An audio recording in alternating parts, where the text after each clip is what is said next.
Welcome to the Property Elite podcast. I'll be your host, Jen Lehman, Chartered Surveyor and co-founder of Property Elite. Stay tuned each week for more on industry hot topics, market updates and new RICS guidance.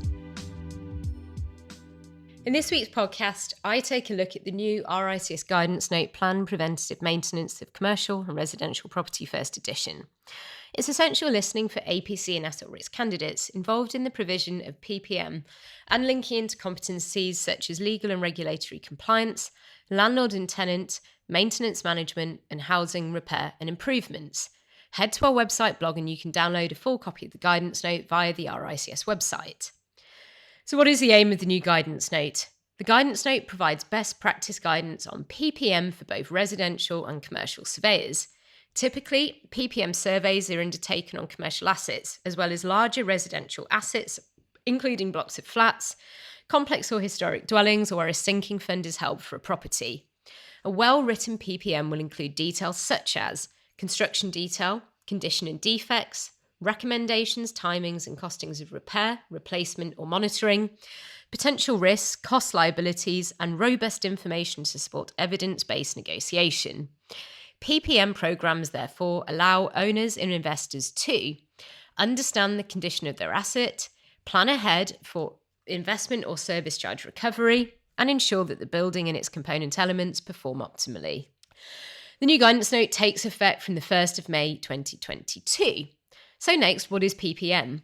Ppm is maintenance that is performed purposely and regularly to keep the structure and fabric, facilities, plant and equipment of a building in satisfactory operating condition. It includes tasks such as systematic inspection, detection and correction of failures, and identifying items at the end of their economic life where replacement or renewal is required. Ppm programs typically span 5 to 10 year periods but can extend longer for up to 30 years. They should always, however, be regularly reviewed and updated. This helps to identify issues before they turn into major defects or lead to complete failure. After the introduction, the guidance note is structured into the key steps in undertaking a Ppm instruction. Firstly, client instruction, then survey preparation, inspection, legal and technical considerations, and finally, the report. So, as with any professional service being provided to a client, the following steps need to be undertaken. An initial discussion to define client requirements, budgetary constraints, and to understand the property.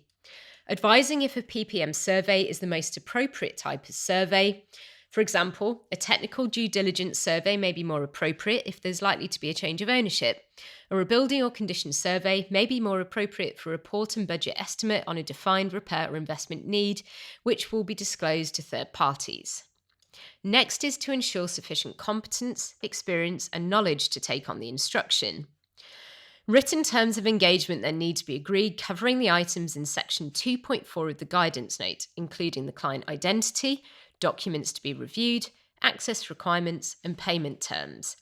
The scope of services needs to be defined using Appendix A and by reference to Section 2.4.1 of the guidance notes, including items to be included in the Ppm such as structure, roofs, facades, internal finishes, external areas, and service installations.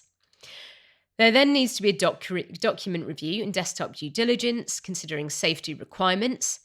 Timescales for inspecting and reporting need to be agreed, as do fees. In no circumstance can a surveyor remove liability for identifying defects and advising the client on the impact of them on the property, even if budget constraints exist. So how should a surveyor prepare for a Ppm survey?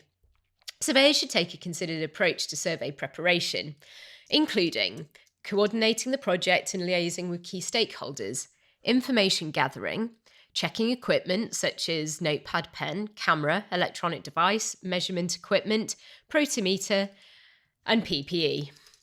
Health and safety risk assessment and precautions to be taken, and engaging third-party consultants or specialists appropriately if required. Surveyors should advise clients that the Ppm inspection will be visual and non-intrusive, with no services tested unless specifically agreed. Any inaccessible areas should be noted as limitations on inspection and the subsequent risk to the client explained in the Ppm report. Surveyors may also need to agree any sampling requirements with the client, such as only opening a set number of windows or doors in a large building. A surveyor's inspection should take a methodical and logical approach, whilst ensuring that this process can be adapted to the type of property and client requirements. Key steps include recording data, manually or electronically, and accessing all areas of the building and component elements, as agreed with the client.